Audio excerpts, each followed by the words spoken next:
Welcome back, everyone. Tonight, we're diving into the Seattle Seahawks and their impressive journey so far. Folks, they're leading the NFC West. Yesterday's big win against the Arizona Cardinals was massive. That victory boosted their postseason odds to 23% and their chances of winning the division to 19%. Sure, those numbers might not sound great, but let's not forget where they were just 2 weeks ago. At that time, the Seahawks were dead last in the NFC West. Fast forward to now, and they've secured back-to-back wins, on the road against the San Francisco 49ers and at home against the Cardinals. I know it's been a while since we've talked about the Seahawks here, and I apologize for the delay. But let's get back to it. Earlier this season, or maybe during the off-season, I made a comment about Seattle's biggest challenge. It always comes down to divisional play. They've had this habit of finishing 9-8 because of tough back-to-back losses to teams like the 49ers. But guess what? 2 weeks ago, the Seahawks beat San Francisco. My Green Bay Packers followed that up by embarrassing the 49ers, and now it feels like San Francisco is losing steam. The 49ers might be hitting a rough patch. They're looking older, and maybe their championship window has closed. They could be heading for a rebuild. For Seattle, this season wasn't about chasing 12 wins or dreaming of the Super Bowl. It was about staying competitive. And I believe something important. If you make the playoffs, anything can happen. Any team can win on any given Sunday. All right, let's talk about the big picture here. With Mike Macdonald as the new head coach, this is clearly a long-term plan for the Seahawks. But before we dive deeper into tonight's video, don't forget to hit that like button and subscribe for your daily dose of NFL content. Seahawks fans, I owe you an apology. The last time I made a Seahawks video was after your first loss to San Francisco, which was over a month ago. I'm sorry about that. I know it's frustrating because, let's face it, people don't usually watch videos after their team loses. But I promise we'll be bringing you more Seahawks content moving forward because this team deserves it. Here's a little challenge. If we can get this video to 250 likes, it would mean the world to me. So let's make it happen, Seahawks fans. Now back to the game. It wasn't perfect. The Seahawks had 33 minutes of possession time, went 7 for 14 on third downs, and totaled just 295 yards of offense. The running game. It's been rough. In fact, Seattle hasn't scored more than 20 points since Week 7, a tough stat to swallow. Yesterday, despite having 9 full drives, the offense only managed 10 points, thanks in part to the Kobe Bryant pick 6. The ground game just isn't clicking right now. Ken Walker and Zach Charbonnet haven't been able to get much going, and offensive coordinator Ryan Grubb has a lot to figure out. The Seahawks' biggest weakness right now? The ground game. It's been a real struggle.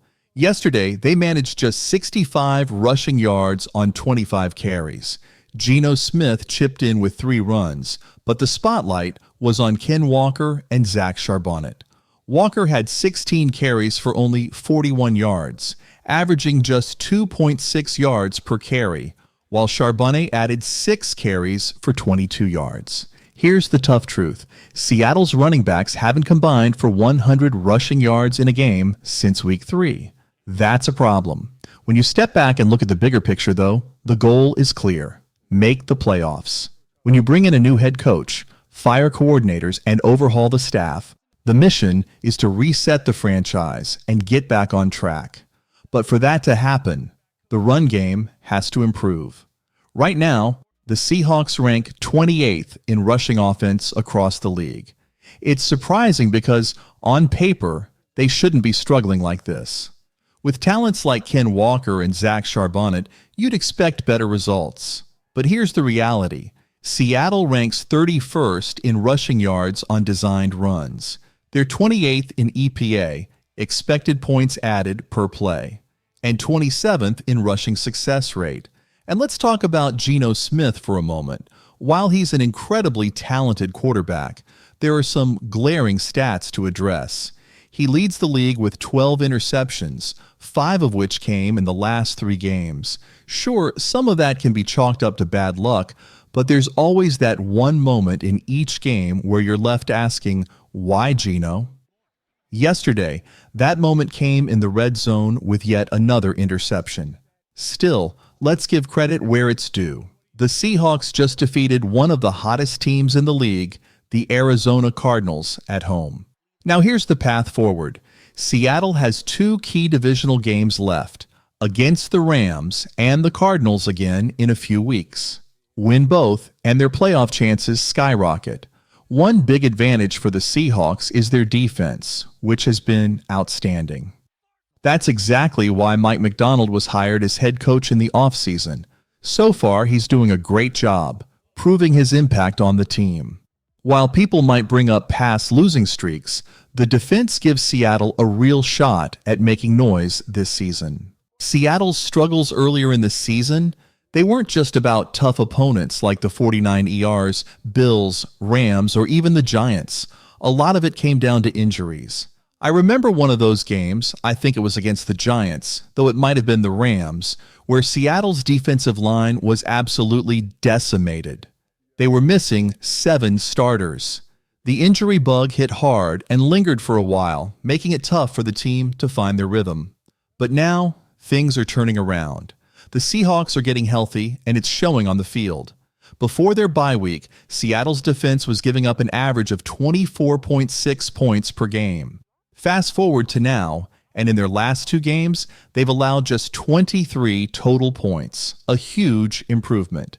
Take yesterday's win against the Arizona Cardinals as an example.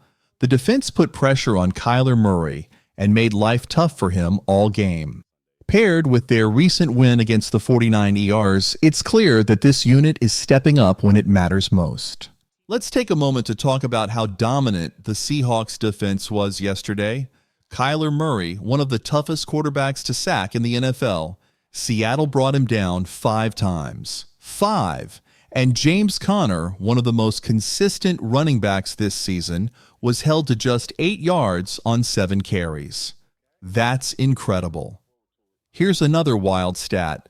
Before facing Seattle, the Cardinals had been perfect in the red zone this season, scoring touchdowns on all 16 of their goal-to-go drives. But yesterday, they didn't score a single offensive touchdown, not one. Arizona, coming off a hot streak with 4 straight wins, was completely shut down by this Seahawks defense.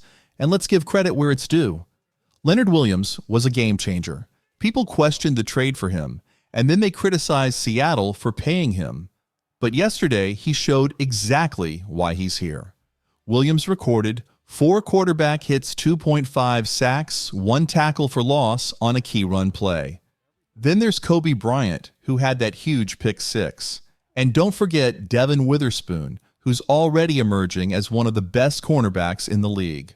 Fun fact, it was Witherspoon's aggressive play that set up Bryant's interception. Witherspoon is a hitter, and he's been having an outstanding season. On the offensive side, let's talk about Jackson Smith-Njigba, JSN. Since our last Seahawks video, he's blossomed into one of the best wide receivers in the league. Yesterday, JSN hauled in 6 catches for 77 yards and a touchdown. On the season, he now has 66 catches for 755 yards and 4 touchdowns. Talk about making an impact. So Seahawks fans, that's it for today's Rapid Reaction. We'll be back with another video before the weekend. Thank you so much for watching, and I really do apologize for the lack of Seahawks content lately. Hopefully, you're all still here and as fired up as I am about this 6-5 team. Don't forget to hit that like button and subscribe. Most importantly, drop your thoughts on this Seahawks team in the comments below. Peace.